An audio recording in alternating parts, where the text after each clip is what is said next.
First, let me say up front, I apologize. I'm going to be looking off to the side. There's something here that has this article, and I don't want to mispronounce things. And if I try to do it from memory at this point, frankly, my Hebrew's not that good. Either way, we have an independent researcher named Michael S. Baron, and he has spent close to a decade studying the carvings in an Egyptian Sinai Peninsula cave. They're carved into the rock. He's been using 3D scans. He uses the Harvard Semitic Museum, all these sorts of things. And essentially, the two inscriptions reading Zot mi moshe, which is Hebrew for this is from Moses, and Ne'em Moshe, which means a saying of Moses.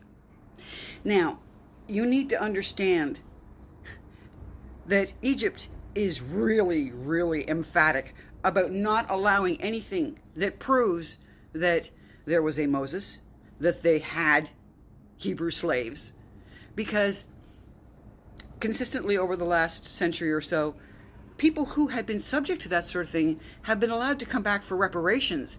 And while most of the people who were slaves in the United States still haven't gotten what they really should have for that sort of thing, I guarantee adding an extra 3,000 years of interest makes it something that no government wants to deal with. However, whether Egypt likes it or not, it would appear that since Israel gave them back the Sinai, this is in their jurisdiction. I guess it's just lucky that this guy got it out. And again, there will be, as it says, all the debates over biblical references and stuff like that. Because if you go by the Torah, it's still not written when it was all invented. Judaism was an oral tradition before it became a written tradition. This is the case with pretty much all things.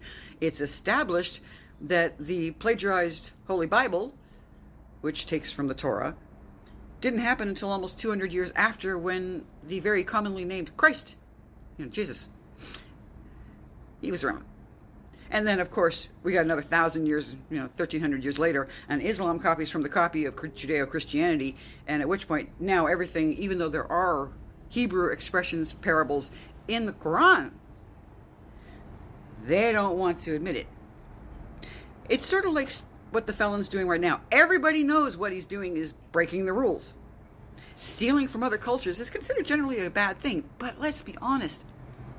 For thousands of years, that's what every human group did to any other group.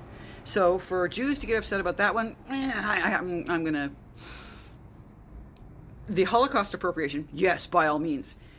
This sort of thing, not so much. However, there is proof that a Christ, since it, as I said, it was a common name, did exist. And goodness knows Moshe is a very common Hebrew name. But it's sort of where it's been found, isn't it? Yeah. Israel, you were so stupid to give the Sinai back.